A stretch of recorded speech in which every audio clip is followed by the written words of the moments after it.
Good afternoon my dear friends.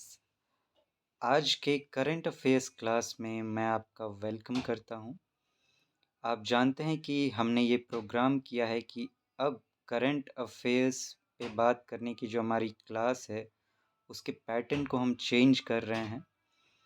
अब इसमें हम लोग द हिंदू जो न्यूज़पेपर है उसको लेकर डेली जो यूपीएससी के पॉइंट ऑफ व्यू से इम्पोर्टेंट करंट अफेयर्स होंगे उन पर डिस्कशन करेंगे। और न्यूज़पेपर के अलावा जो भी रिसोर्सेज हैं करंट अफेयर्स के, for example DD news, all India radio news और मैगज़ीन्स, इनमें जब भी मुझे कोई इम्पॉर्टेंट टॉपिक मिलेगा यूपीएससी को लेकर तो उस पर मैं अलग से बात करूँगा। लेकिन डेली बेसिस पर हम लोग द हिंदू न्यूज़पेपर को लेकर अब बातें करेंगे। ये इनिशिएटिव मैंने इसलिए शुरू किया है क्योंकि बहुत सारे ऐसे जगह हैं विलेजेस में, कुछ कुछ स्टूडेंट्स प्रिपेयर कर रहे हैं लेकिन वहाँ द हिंदी न्यूज़पेपर नहीं पहुँच पाती। और प्लस एक और बात भी है कि दो न्यूज़पेपर ऐसे होते हैं जिनको इम्पोर्टेंट माना जाता है यूपीएससी की प्रिपरेशन के लिए। एक द हिंदू है और दूसरा द इंडियन एक्सप्रेस। दोनों की जब मैंने रिसर्च की तो मुझे द हिंदू बेटर इसलिए लग रहा है क्योंकि द हिंदू की लैंग्वेज थोड़ी टफ होती है लेकिन जो उसमें कंटेंट्स होते हैं वो यूपीएससी उसको लाइक करता है और यहाँ से क्वेश्चंस की काफ़ी कॉम्बिनेशंस एग्ज़ाम्स में देखे जाते हैं। तो इसीलिए अब हम लोग द हिंदू को लेकर बातें करेंगे। डेली बेसिस पर जो भी इम्पॉर्टेंट टॉपिक होंगे द हिंदू के उन पर मैं बातें करूँगा। साथ में किस तरह से उस पे नोट्स बनाए जाने चाहिए, पहले हम लोग टॉपिक डिस्कशन करेंगे न्यूज़पेपर के साथ, फिर जिस तरह से नोट बनाए जाने चाहिए नोट मैं आपको दिखाऊंगा कि मैंने बनाए हैं, आपको वो भी लिखाऊंगा। और साथ में इसके अलावा न्यूज़पेपर के अलावा अगर मैंने कहा जैसे कि मैगजीन्स और न्यूज़ से अगर कोई न्यूज़ होगा तो उसे हम लोग अलग से बातें करेंगे। तो आज संडे है फ्रेंड्स, 14 जनवरी 2024। आज से ये इनिशिएटिव हम लोग शुरू कर रहे हैं। तो आइए फर्स्ट टॉपिक पर जो आज यूपीएससी के पॉइंट ऑफ व्यू से इम्पॉर्टेंट है उस पर बातचीत करना, हम लोग डिस्कशन करना शुरू करते हैं। फ्रेंड्स, शुरुआत हम लोग एडिटोरियल पेज से करेंगे जो कि न्यूज़पेपर का सबसे इम्पॉर्टेंट पेज माना जाता है। इसमें ये एक न्यूज़ है, देखिए, what are the complaints about Digi Yatra, ये एक एडिटोरियल कमेंट लिखा गया है। ये जो है आपकी जो एयरलाइन है उससे रिलेटेड है। अगर आप अपना GS3 का सिलेबस देखेंगे तो उसमें इंफ्रास्ट्रक्चर आपको मिलेगा और उसमें एयरवेज से रिलेटेड बातें हैं। तो ये जो है आपके मेंस पॉइंट ऑफ व्यू से इम्पॉर्टेंट हो जाता है। इस पूरे आर्टिकल में जो आपके लिए इम्पॉर्टेंट है वो ये पोर्शन है कि व्हाट इज़ डिजी यात्रा और व्हाट आर इट्स ऑब्जेक्टिव्स। ये आपके लिए इम्पॉर्टेंट है। इसमें जो इम्पॉर्टेंट है उसे मैंने अंडरलाइन कर दिया है आपके लिए। देखिए, इसमें जानना है आपको कि ये डिजी यात्रा जो है इसका एम क्या है। It aims to promote digital processing of passengers for paperless and seamless movement through various checkpoints at airports such as the entry gate, security check area and boarding gate। अब देखिए, जब आप एयरपोर्ट पे जाते हैं, अगर आप एयर ट्रैवल कर रहे हैं तो वहाँ पर आपको बहुत सारे एंट्री गेट्स पर अपने टिकट्स दिखाने होते हैं, बोर्डिंग पास दिखाने होते हैं। तो ये चीज़ें हैं। तो इसके लिए ये इनिशिएटिव शुरू किया गया कि हम डिजिटली कुछ ऐसा करें कि इतने ज़्यादा बैरियर्स ना हो, रोके ना जाएं। हम डिजिटल रूप में उनका रिकॉग्निशन कर लें, पैसेंजर्स की पहचान कर लें और उन्हें आराम से एंट्री गेट्स पर पास होने दिया जाए। ज़्यादा उनको दिक्कत ना हो, हर जगह चेकिंग ना करवानी पड़े। तो उसी से रिलेटेड एक इनिशिएटिव शुरू किया गया है, ये डिजी यात्रा। ये मिनिस्ट्री ऑफ सिविल एविएशन जो है इसके द्वारा डिजी यात्रा पॉलिसी जो है ये शुरुआत की गई थी। इसके बारे में जो सबसे इम्पोर्टेंट पॉइंट आपको जानना है वो ये है कि डिजी यात्रा ऐप जो बनाया गया है जिस पे आप अपना सब कुछ डालेंगे जो भी इससे रिलेटेड इन्फॉर्मेशन है, is not owned by the government. Government इसकी ओनर नहीं है और ना ही गवर्नमेंट कोई फंडिंग प्रोवाइड करती है इस पॉलिसी के इम्प्लीमेंटेशन के लिए। तो ये पॉइंट्स जो हैं ये आपके लिए इम्पॉर्टेंट हो जाते हैं। अगर एयरवेज से रिलेटेड मेंस में कोई क्वेश्चन आता है तो वहाँ पे एक अपडेशन के रूप में आप इसको लिख सकते हैं कि ये एक इनिशिएटिव स्टार्ट किया गया है जिससे कि काफ़ी सुविधाएं होंगी पैसेंजर्स को और ज़्यादा पैसेंजर ट्रेवल कर पाएंगे, कम कम समय लगेगा चेकिंग वगैरह में। तो ये उसके लिए है। प्रीलिम्स में कम चांस है कि इस पर क्वेश्चन पूछा जाए क्योंकि ये बहुत फेमस एक तरह से इनिशिएटिव शुरू किया गया है। फिर भी अगर प्रीलिम्स में कोई क्वेश्चन पूछा जाता है तो उसके लिए ये इसी अंडरलाइन पार्ट आपके लिए काफ़ी होगा, इससे बाहर जाने की बिल्कुल भी ज़रूरत नहीं है आपको। अब चलिए सेकंड टॉपिक जो हमारे लिए आज इम्पॉर्टेंट है उस पर चलते हैं। ये फ्रेंड्स आज की हमारे लिए सेकंड इम्पॉर्टेंट टॉपिक है, India's oldest living city found in Vadnagar multi institution study. अगर आप हिस्ट्री के क्वेश्चंस देखेंगे प्रीवियस ईयर्स के प्रीलिम्स में तो आपको आर्ट एंड कल्चर का जो आपका पोर्शन है और ये जो डिफरेंट डिफरेंट एरियाज़ होते हैं, कोई फाइंडिंग्स हुई आर्कियोलॉजिकल, तो उस पर क्वेश्चंस पूछे गए हैं, ऐसा देखा गया है।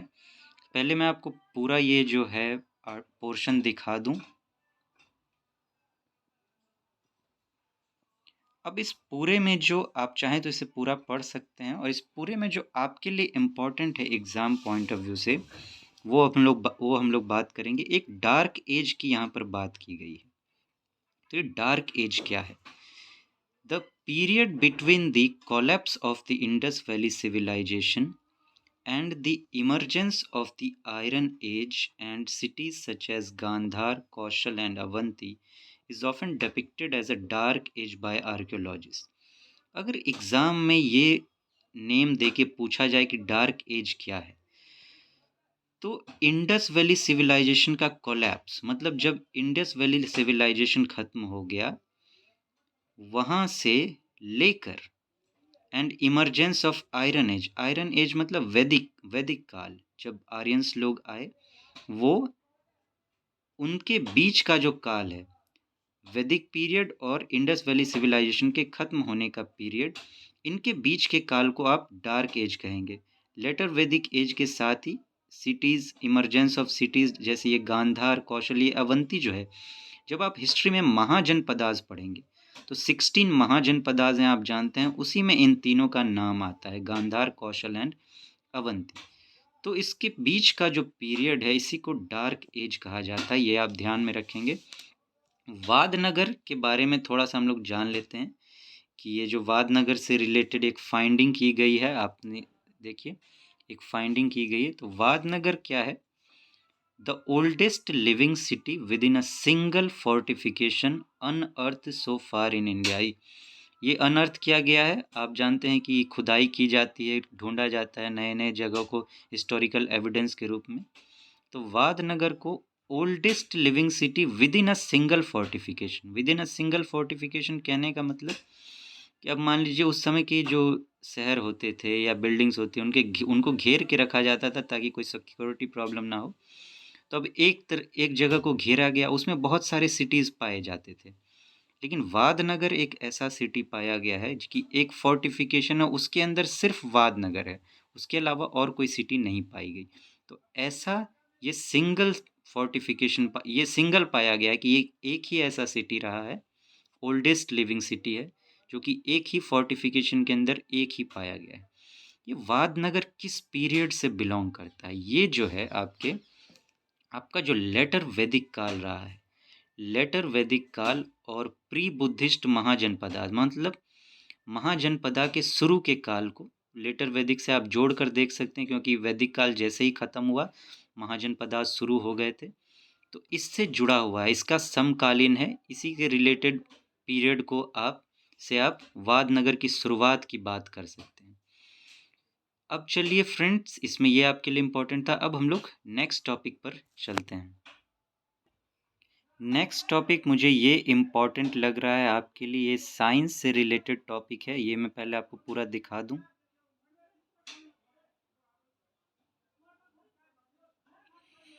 इसमें जो आपके लिए इम्पोर्टेंट है वो मैंने अंडरलाइन कर दिया है। यूपीएससी जो है, अगर स्पेशी सब पर क्वेश्चन देता रहता है, अगर कोई यूनिक नेम मिला तो वो लिख देगा और पूछेगा कि ये किससे रिलेटेड है। जैसे कुछ साल पहले उसने प्रीलिम्स में पूछा था कि डेनी सोवान जो है ये क्या है। ये स्पेसी था, ये एक ओल्ड ह्यूमन स्पेसी था, उस पर पूछा गया था। तो एक नया स्पेसी मिला है। ये इम्पोर्टेंट क्यों हो जाता है आपके लिए? क्योंकि ये जो है विलुप्त हो चुका है, एक्सटिंक्ट हो चुका है। क्लाइमेट चेंज की वजह से इस स्पीसी का मतलब इस धरती से ये विलुप्त हो चुका है, अब नहीं बचा है।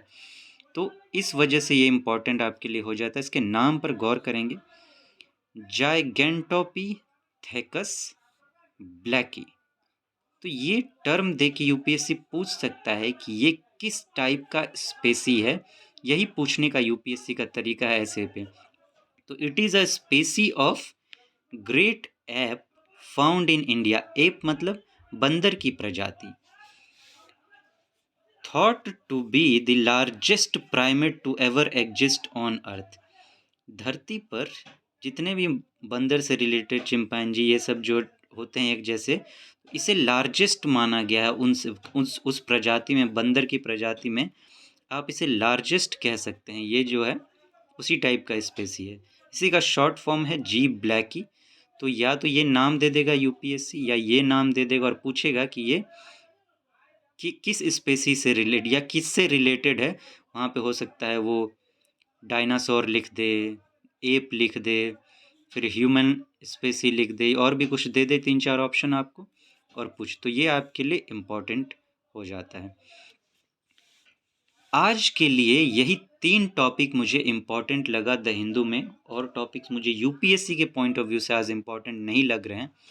अब फ्रेंड्स चलिए इन्हें नोट्स के फॉर्म में देखते हैं कि नोट्स के फॉर्म में इन्हें आज के लिए नोट आपके लिए क्या हो जाता है, उस पर आते हैं हम लोग। तो आज ये 14/1/2024, इसमें जो नोट बनाने की ज़रूरत है आपको वो ये है। एक तो डार्क एज पर हमने बात किया, period between the collapse of IBC and the emergence of the iron age and cities such as Gandhar, Kaushal and Avanti. ये आप याद रखेंगे, आईबीसी इंडस वैली सिविलाइजेशन। फिर बात करें वादनगर पे, वादनगर गुजरात में है, oldest living city with in a single fortification unearthed so far in India. It was a multicultural and multi-religious Buddhist, Hindu, Jain and Islamic settlement. ये सब तरह के रिलीजन यहाँ पे पाए जाते हैं, इस तरह का सेटलमेंट यहाँ पे है। It is contemporary to later Vedic period. Later Vedic age जो रहा है उसी टाइम में इसका शुरुआत हुआ था। कंटेम्प्रेरी मतलब इक्वल एज की बात की जा रही। और तीसरा है जाइगोंटी giant sorry Gigantopithecus blacki, G blacki, a species of ape. ये आपको याद रखना है। तो ये आपके लिए इम्पोर्टेंट आज हो जाता है। डीजी यात्रा पर आपको नोट बनाने की ज़रूरत नहीं है, क्योंकि मुझे नहीं लगता उस पर कुछ स्पेशली प्रीलिम्स में पूछा जाएगा, और अगर पूछा जाएगा तो वो आपके लिए जो हमने बातें की है वो आपके दिमाग में रहेंगी, उतना आपके लिए काफ़ी होगा।